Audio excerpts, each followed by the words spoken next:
Hello everybody and welcome back to another video. I am Dana if you did not know, and today I want to talk about why I think it's important for Black artists to draw Black people or Black culture represented in their artwork. So before we get started, there's just a couple of things that I want to talk about, mainly the drawing that I have on the screen, the supplies I use, and just other little stuff. So the drawing that you see on screen right now that I'm working on, I'm actually just drawing myself because there's a hashtag that goes around on social media called #DrawingWhileBlack. And even though I regularly use the hashtag whenever I post art, I wanted to make a drawing specifically for the hashtag. And so yeah, I'm just drawing like a little kind of chibi me, and I wanted to just practice some hairstyles, so I'm practicing drawing twists. And so yeah, I'm using an iPad Pro 9.7 inch with an Apple Pencil, of course, and I'm using the app Procreate, and I'm using Apple's built-in screen recording feature to record. This is a topic that I've been wanting to talk about for a really long time. So as a creator that I mainly do stylized or cartoon work, one of my favorite things to do when I'm creating characters or just drawing people in general is to have a lot of variety. And I don't know if you've noticed, but I try really hard to give my characters, or just people that I draw in general, different face shapes, different eyes, different noses, different mouths, different hairstyles, different body types. So I make sure that all my characters look different, and I'm getting equal practice, just as equal in skinny people to fat people to tall people to short people, etc. And so I've always loved this about cartoons. I've always loved how different things can look and how very small details can make characters look really different. I think one of my main inspirations when I was drawing was My Little Pony Friendship Was Magic when I was younger. And even though a lot of the female ponies had like the same base for the body, they had different eyes and they conveyed different emotions. So Fluttershy's eyes were more droopy, and it gave her a softer, more like docile look. And like Rarity's eyes had a lot more eyelashes and had a giant wing, and it gave you an idea of more glamour. So I liked how little details changed character design, and I've always liked to incorporate it into my own art. So I don't know if you guys know this, but when I first started drawing, I first started learning how to draw obviously in an anime style. I feel like you can kind of tell still, even though I've tried a lot to like scoot away from that. I always started with an anime style just because that's what inspired me at the time. And I drew in that style for a little bit, but I soon realized the way I was drawing, I felt very limited in what I could do. I didn't feel like I could do a lot of hairstyles or different types of eyes and noses and mouths. Obviously, you can get a lot of variation in an anime style, but the way that I was learning and most of the things that I was shown had the same idea, like big eyes, very small nose, very thin eyebrows, and very small mouths, which is obviously not what my features are. So I went in a completely different direction, and I went for a more Western look. But I was still struggling with getting variety in how I drew mainly Black people. I grew up in the 2000s, so it's not like there wasn't any diversity at all on TV and in cartoons, but mainly I didn't see a lot of variety in the hairstyles they were given. It was usually either straight hair, short hair, or the classic one puff or two puffs, and that was really fun, and I liked experimenting with that. But when I tried to do different hairstyles, like really long braids or like twists or like afros or anything, it was very hard to find really good tutorials or references for those. And of course I could have studied from life, as you should, but as a child who wanted to incorporate those ideas like right now in their art, it was very hard to learn.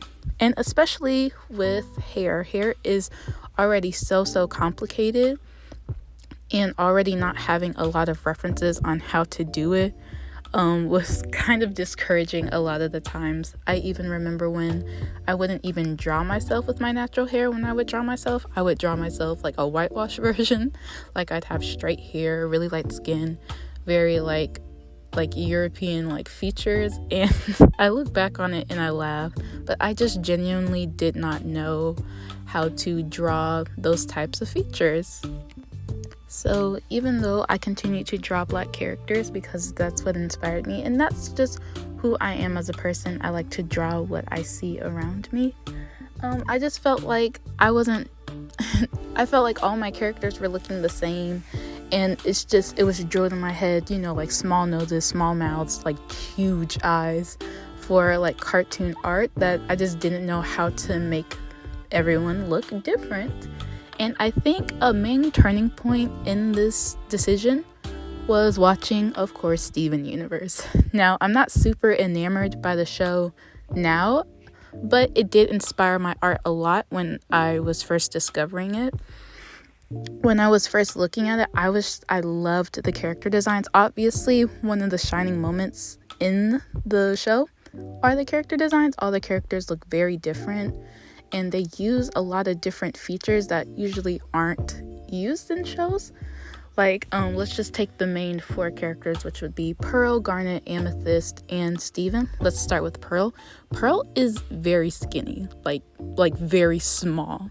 And that's obviously not super out of the idea of just, like a general base, but she's very, she's very thin, which was really interesting. But she also has like this giant, like pointed nose. But like her giant nose, I was like, wow. And it still fit the style really nicely. And she didn't seem like an outlier in the character design. Next would be Garnet. And I think the main thing that inspired me about her was her lips. I was like, wow, she looks like she actually has some volume to them, which was different for me from usually seeing, which I thought was really, really cool. And she was a more curvy character, which was really cool. And her hair, even though it is an afro, but the way it was stylized to be a square, I thought was really, really cool. And squares aren't really used a lot in recent media. We usually have more like circular and rounded characters, so I thought that was really, really cool. And Amethyst, she was shorter, so when I would try to draw those 2 characters, it helped me learn how to draw shorter people next to taller people and show height differences. And also she's just like a more chunky character, so that was really cool to see. And also her lips, even though they were big, kind of like Garnet's, they were in a different style where it kind of had this like bevel in, or like a cupid's bow, and I thought that was really, really cool design. And of course Steven, he's kind of the same to me like Amethyst, even though he doesn't have any of those features. He was like shorter and a lot bigger, which I thought was really, really cool. And so that show inspired me to have a lot more diversity in my own art style, but I did not know where to start. I mainly wanted to draw Black hairstyles or Black girls in styles that I grew up with and things that I grew up seeing, but I did not know where to start. So of course, the first place I went was YouTube.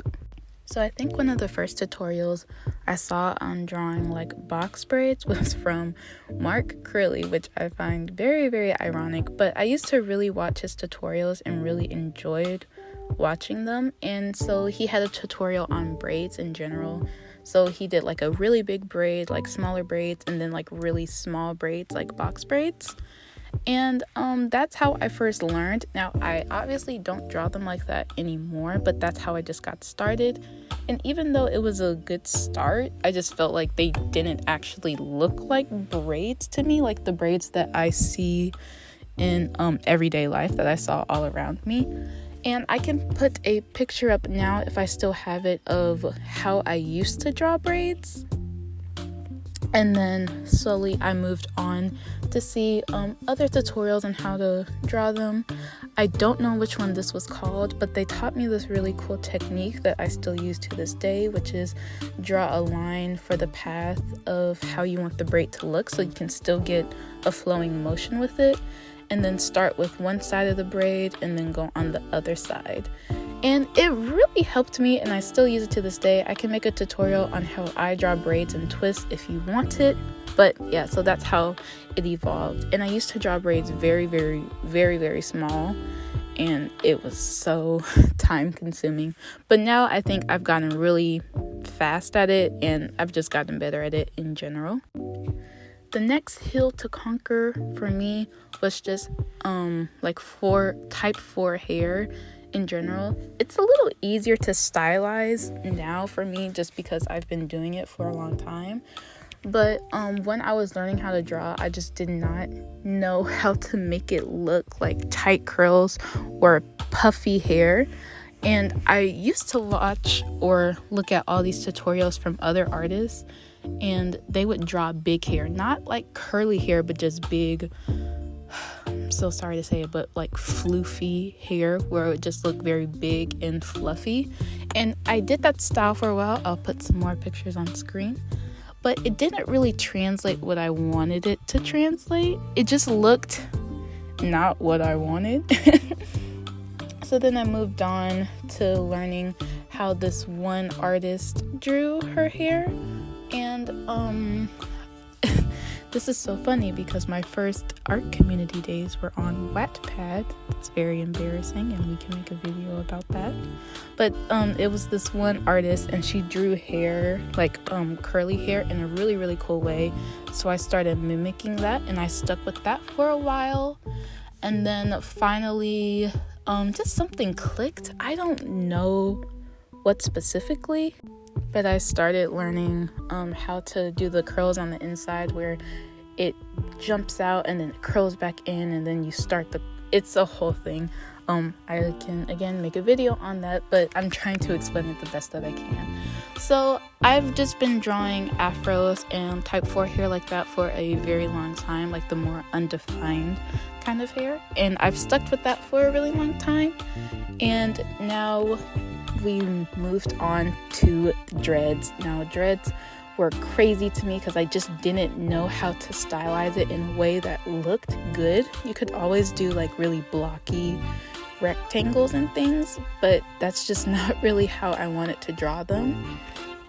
So I remember I was trying to study a drawing and copy her dreads, because they looked so pretty to me. But it's just the way I drew them. They just look too cohesive, I guess. If you've seen dreads, not all dreads, but a lot of dreads, they're not super, super neat and super, super like tight. A lot of them are a little looser, just a little looser in texture, and they're a little frizzier in my opinion. Not a bad thing, that's just what they look like to me.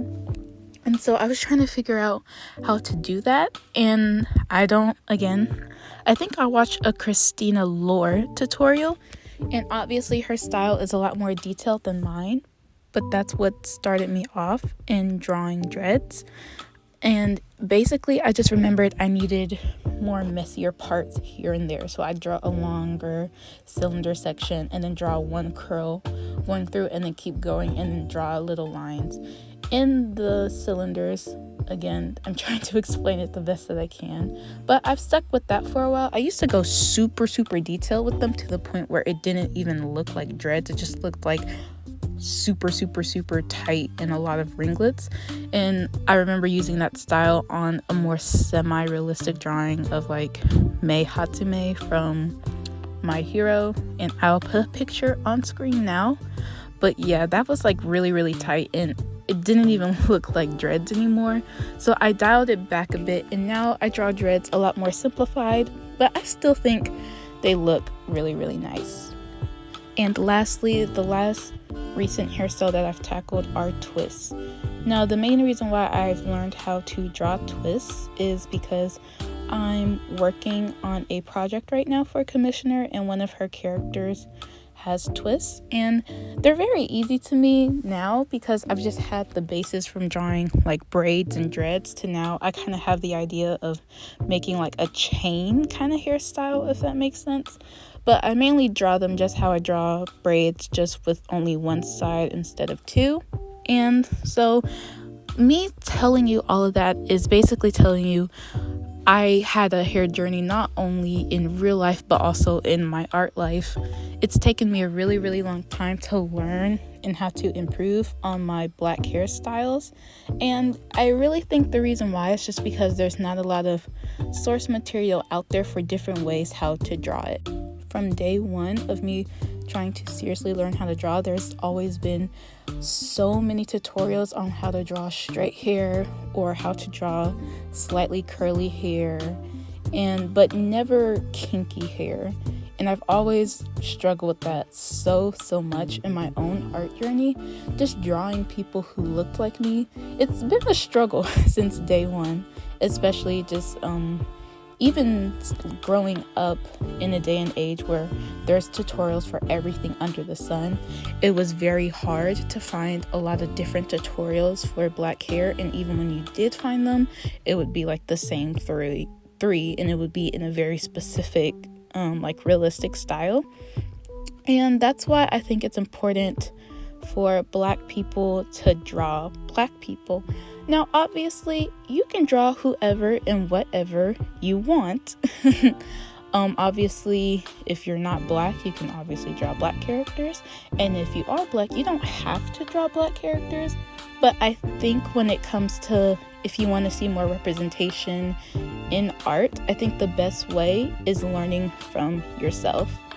I really struggled with drawing just myself, and you would think that's crazy because I obviously know what I look like, but because it was a very hard base to start as like a younger artist trying to do more of a cartoon style instead of realistic style, I didn't even know what's like a common way to stylize my art, what's a really cool way how to just do black features or just black people in a more cartoony style.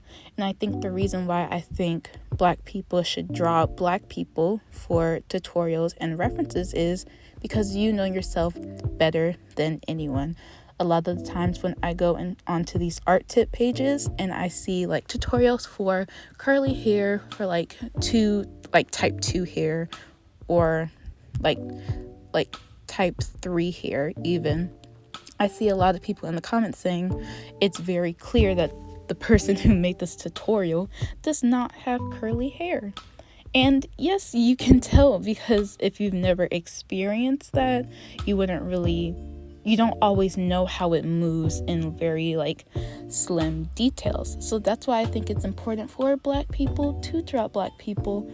I've recently been doing my hair in twists, so I know how they work, and yes, they can be very frustrating at times when you have short hair. I just know no matter what, it's going to get fuzzy on top because that's just how my hair is. That's how it's curly. Just little details like that I think make my art more authentic, and that's why I think black people should draw more black people. So thank you for watching this video and just listening to me rant about learning and my struggles of drawing black hair. If you want a tutorial on how I draw all the aforementioned hairstyles, being braids, afros, twists, dreads, etc., and everything under the sun, you can request it, and if I get like 2 people asking me, I will make a tutorial on how I personally draw those. But thank you again for watching. Let me know your opinion on this in the comments down below, and I hope y'all have a great day, and I'll see you in the next one. Bye.